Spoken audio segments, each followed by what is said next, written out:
जब मैंने ये किताब पढ़ी तो पढ़ने के बाद मैंने सबसे पहले दुआ की कि अल्लाह मेरी बेटी ने ये नहीं पढ़नी चाहिए। मेरी छोटी बेटी वो दिल्ली विश्वविद्यालय में अभी जस्ट एमए हुई है। एमए पॉलिटिकल साइंस में किया, एंटायर पॉलिटिकल साइंस में नहीं। मैंने उसको फ़ोन कर पूछा कि किताब पढ़ी?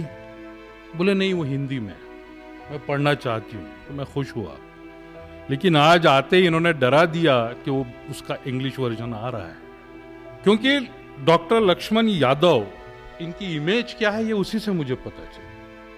हम दोनों दीक्षा भूमि के एक प्रोग्राम में साथ में थे। वहाँ का एक फोटोग्राफ आपके सोशल मीडिया हैंडल पर आया, वो दिल्ली में देखा गया। उसने मुझे कॉल किया, आप प्रोफेसर लक्ष्मण यादव को जानते हैं? मतलब सवाल ये मुझसे नहीं उनसे होना चाहिए कि क्या आप फिरदौस मिर्जा को जानते हैं। तो ये इमेज इनकी है। और जब पता चला बच्चों को कि इनको नौकरी से दूर कर दिया गया, तो जो हार्ट ब्रेक हुआ वो बुक में आप पढ़ेंगे तो पूरा आपको समझ आएगा।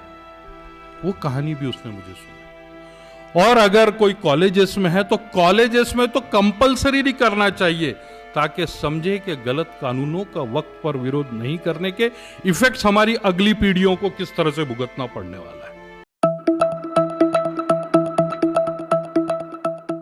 सामाजिक आंदोलन के वैचारिक दृष्टि रखने वाले नेता, बहुजन आंदोलन के वकील, जिनकी ख्याति इस समाज में जितनी है उससे ज़्यादा देश में भी बहुत ज़्यादा प्रचलित है, और उच्च न्यायालय के वरिष्ठ वकील करके उनका, ज्येष्ठ विधिज्ञ करके उनका अच्छा नामलौकिक भी है। मैं आदरणीय फिरदौस मिर्जा सर से विनती करता हूँ कि वे आए और इस विषय पर वे प्रकाश डालें। आदरणीय एडवोकेट फिरदौस मिर्जा सर।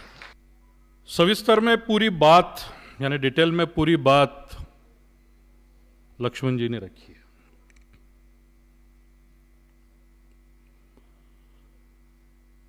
जब मैंने ये किताब पढ़ी, काफी दिन हो गए, तब ये अमेजन पर अवेलेबल थी। अमन जी आज नहीं है, आज सिर्फ फ्लिपकार्ट पर है। कई अच्छी किताबें गायब हो जाती है अमेजन से, जो कि लोगों तक के नहीं पहुंचनी चाहिए, ऐसी तो बहुत जल्दी गायब होती है। तो पढ़ने के बाद मैंने सबसे पहले दुआ की कि अल्लाह मेरी बेटी ने ये नहीं पढ़नी चाहिए। मेरी छोटी बेटी वो दिल्ली विश्वविद्यालय में अभी जस्ट एमए हुई है। बीए भी वहीं से किया, एमए पॉलिटिकल साइंस में किया, एंटायर पॉलिटिकल साइंस में नहीं किया। वो चाहती थी कि वो एकेडमिशियन बने। मैंने उसको फोन कर पूछा कि किताब पढ़ी? बोले नहीं, वो हिंदी में, मैं पढ़ना चाहती हूँ। तो मैं खुश हुआ, लेकिन आज आते ही इन्होंने डरा दिया कि वो उसका इंग्लिश वर्जन आ रहा है।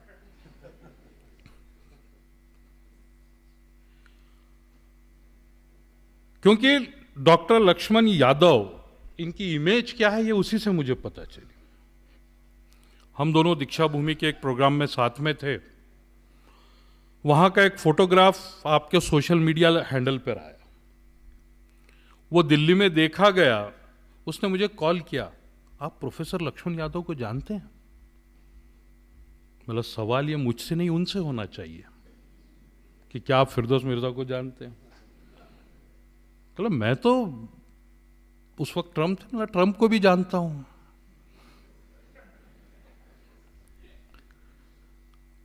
तो ये इमेज इनकी है। और जब पता चला बच्चों को कि इनको नौकरी से दूर कर दिया गया, तो जो हार्ट ब्रेक हुआ वो बुक में आप पढ़ेंगे तो पूरा आपको समझ आएगा। वो कहानी भी उसने मुझे सुनाई।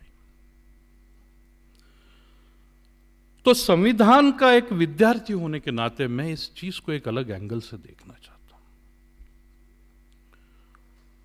थोराट सर के बारे में यादव जी ने कहा कि उन्होंने SC, ST, OBC स्टूडेंट्स के लिए बहुत सारी ऐसे रास्ते खोल दिए जिसकी वजह से वो पढ़ पाए। यादव जी, आप एक छोटी सी चीज भूल गए उसमें कि मौलाना आजाद फेलोशिप भी सर के जमाने में ही शुरू हुई थी, और इस फेलोशिप की वजह से तकरीबन 60,000 मुसलमान विद्यार्थी हायर एजुकेशन ले पाए थे। ये मेरा अपना नहीं है, वो डेटा अवेलेबल है। और आज जो सबका साथ सबका विकास करना चाहते हैं, उन्होंने पिछले साल बंद कर दिया,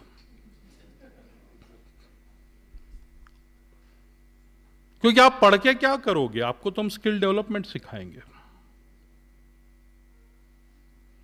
स्किल डेवलपमेंट सीखना इसलिए जरूरी है कि सुतार के बच्चे ने सुतारी काम सीखना चाहिए, लोहार के बच्चे ने लोहारी काम सीखना चाहिए, मैकेनिक के बच्चे ने मैकेनिकल काम सीखना चाहिए, और पंचर बनाने वाले के बच्चे ने पंचर बनाना ही सीखना चाहिए। तभी तो जाति व्यवस्था व्यवस्थित चलेगी, और इसी का नाम स्किल डेवलपमेंट है। लेकिन फिर भी मैं सरकार को या सरकार में बैठे हुए लोगों को इसका जिम्मेदार नहीं मानता। 26 जनवरी 1950 हमने डॉक्टर बाबा साहब की दिए हुए संविधान को पूरे देश में लागू किया। 26 नवंबर 1949 को कहा कि यह हम अपने प्रति लागू कर रहे हैं, और खुश हो गए।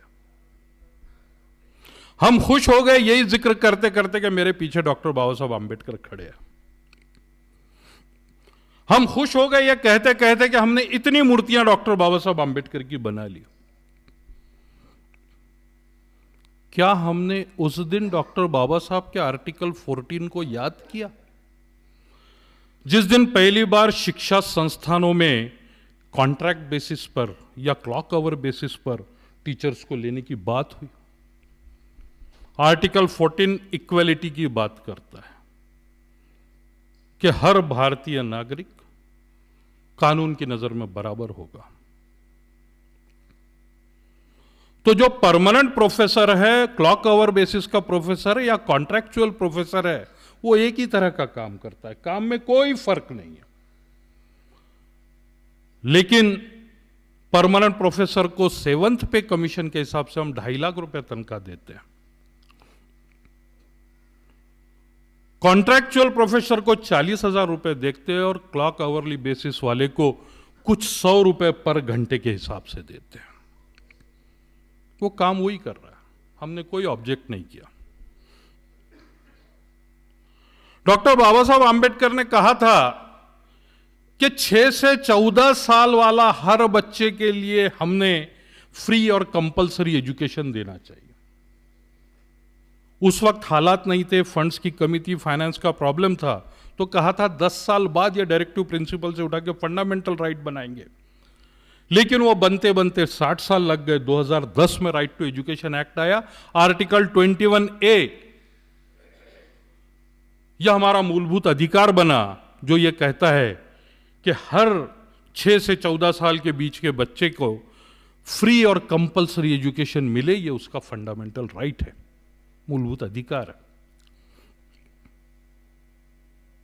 हमने क्या किया?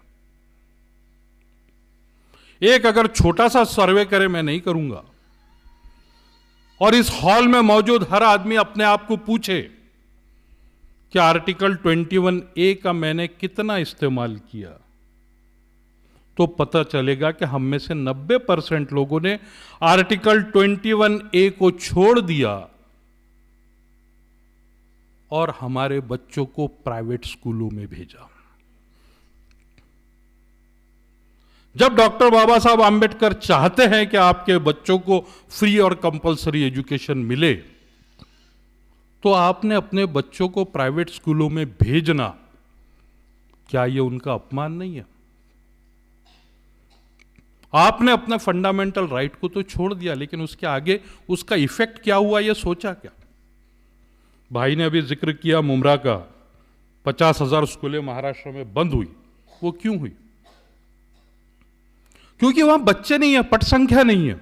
आपके बच्चे सारे प्राइवेट स्कूलों में हैं, जहां रिजर्वेशन नहीं है, जहां तनख्वाहें सरकार के रेट से नहीं मिलती है, और आपके एक फंडामेंटल राइट छोड़ने की वजह से यह हुआ कि उन 50,000 स्कूलों में जहां 10 का एवरेज अगर मैं पकड़ूं कि एक स्कूल में 10 टीचर यानी 5 लाख टीचरों की नौकरी कम हुई है, जिसमें से 15% एससी थे, 6% एसटी थे, 27% ओबीसी थे और 33% औरतें थी।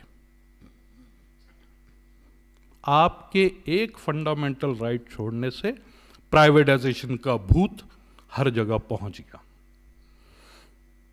जिस दिन महाराष्ट्र ने पॉलिसी लाई कि आज से कोई परमानेंट टीचर नहीं बनेगा, पहले हम उसको शिक्षण सेवक बनाएंगे, हम में से किसी ने विरोध नहीं किया।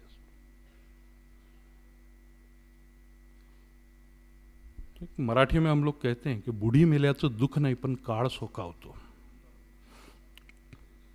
किसकी सरकार थी वो इंपॉर्टेंट नहीं है, लेकिन जैसे ही शिक्षण सेवक घुसा, हम अपने बच्चों को उसकी जगह पर लगाने के लिए तैयार हो गए। 3 साल तक के 3,000 रुपए में काम करवाने के लिए तैयार हो गए। सरकार के समझ में आ गया कि कोई बात नहीं, सारी नौकरियां प्राइवेट कर दो, सारी नौकरियां कॉन्ट्रैक्चुअल बेसिस पर कर दो, हम खुशी खुशी एक्सेप्ट कर लेंगे, जनता बिल्कुल आवाज नहीं उठाएगी। तो उन्होंने वो करना शुरू कर दिया। कोरोना आया, लाखों करोड़ों नौकरियां गई, लेकिन सरकार ने 4 मई 2020 को कोरोना का फायदा लेते हुए एक जीआर निकाला महाराष्ट्र सरकार ने, जिसमें वो कहते हैं कि किसी भी शिक्षण संस्था में कोई भर्ती नहीं होगी। कोरोना तो कब से चला गया। कुछ रिलैक्सेशन आज हुआ, अभी 2 महीने पहले कड़ू साहब, कुछ एजुकेशन इंस्टीट्यूशंस को परमिशन दिए जो उनके मर्जी के थे।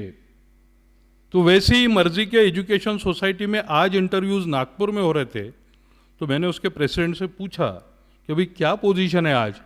तो वो कहने लगा कि एक पोस्ट है केमिस्ट्री के प्रोफेसर की, उसके लिए 385 एप्लीकेशंस आए हैं,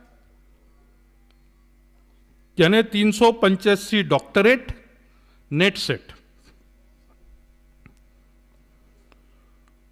तो क्या हम कभी सोचते हैं कि हम पॉलिसीज पर डिस्कशन क्यों नहीं करते।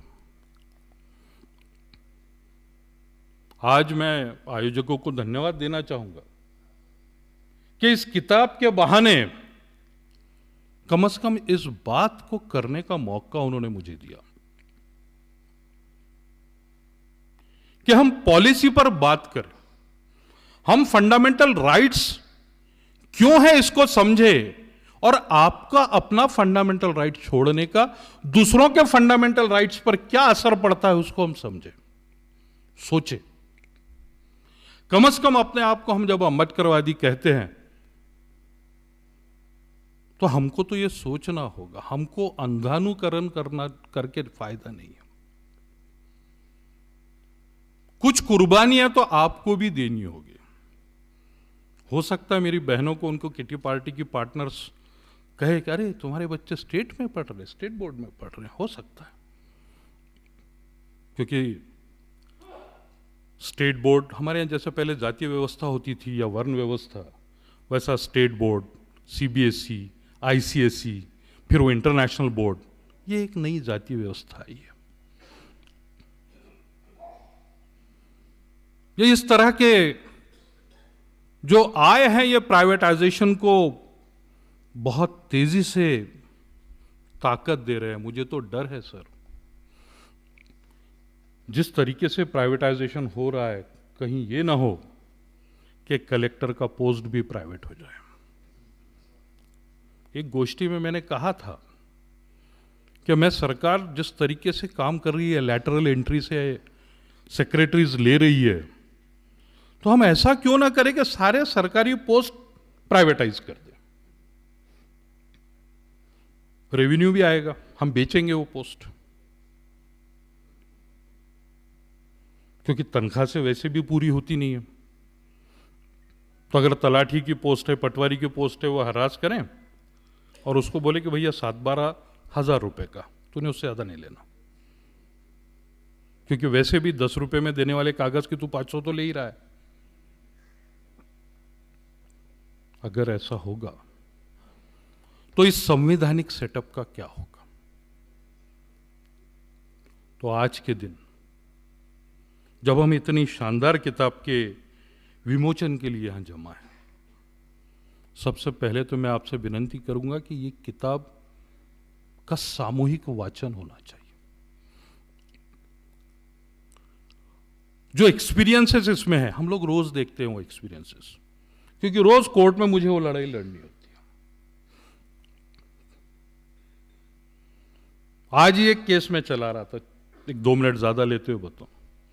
2004 में अपॉइंट हुए टीचर वाइस प्रिंसिपल बन गए, तब नो ग्रांट बेसिस पर था। जब ग्रांट आने लगी तो संस्था चालक ने उससे कहा कि हम नई भर्ती करते हैं और आपको हम परमानेंट बताएंगे। उससे रेजिग्नेशन लिया, उसको फिर से अपॉइंट किया। टीचर के समझ में नहीं आया कि 2004 से 11 तक की सीनियरिटी चली गई। जब ग्रांट आने लगी तो उससे आधी तनख्वाह मांगी जाने लगी, जिससे उसने इनकार किया। कहा कि 2004 से 11 तो मैं मुफ्त में काम कर रहा था, तो नौकरी से निकाल दिया गया। नौकरी से निकाल दिया गया, फिर वो लड़ता रहा 11 से 17 तक के कोर्ट में। 17 में कोर्ट ने ऑर्डर किया कि उसको रीइंस्टेट करो और बैक वेजेस दो आधे। उसको आधे बैक वेजेस तो मिले नहीं, लेकिन ग्रांट इन एड है करके एजुकेशन ऑफिसर के पास में गई फाइल कि इसको अप्रूवल दिया जाए ताकि गवर्नमेंट से आने वाला पैसा मिले। एजुकेशन ऑफिसर ने डिप्टी डायरेक्टर के पास भेजा। डिप्टी डायरेक्टर ने कहा इसको अप्रूवल मिलना चाहिए। एजुकेशन ऑफिसर ने ऑर्डर किया कि इसका अपॉइंटमेंट ओपन से था और ओपन की जगह आज अवेलेबल नहीं है करके इसको हम अप्रूवल नहीं देंगे। और आज मैंने उसकी केस चलाई 2024 के अगस्त में। तो इस तरह की लड़ाइयां हमको रेगुलरली लड़नी पड़ती है, क्योंकि जब वो कानून बनते हैं हम उसका विरोध नहीं करते। तो वो कानून हमको इफेक्ट कैसे करते हैं, ये अगर समझना है तो आपको इस किताब का सामूहिक वाचन करना पड़ेगा। और अगर कोई कॉलेजेस में है तो कॉलेजेस में तो कंपलसरी नहीं करना चाहिए, ताकि समझे कि गलत कानूनों का वक्त पर विरोध नहीं करने के इफेक्ट्स हमारी अगली पीढ़ियों को किस तरह से भुगतना पड़ने वाला है। एक और मिसाल मैं आपको बताऊं जो हाल में बहुत चर्चा में, वो नीट की है। जब हम लोग कॉलेज में थे तब मेडिकल के एडमिशन के लिए कोई टेस्ट नहीं था। 12th पास किया, जो मेरिट में आया वो मेडिकल में गया। हमने बड़े खुशी खुशी नीट को एक्सेप्ट किया। उसका एक रिजल्ट ये हुआ कि शहरी भाग में क्लासेस अच्छी होने से, पैसे लेके पढ़ाया जाने की वजह से शहरी विभाग से बहुत सारे बच्चे मेडिकल में गए, और मेरे जैसे लोग जो देहातों से आते हैं वो उनके साथ कॉम्पीट ही नहीं कर पाए। फिर से आर्टिकल 14 का उल्लंघन हुआ और अब तो वो जगहें बिकने लगी। आप देख रहे हैं 100% रिजल्ट लग रहा है कुछ स्टेट के कुछ सेंटर्स से।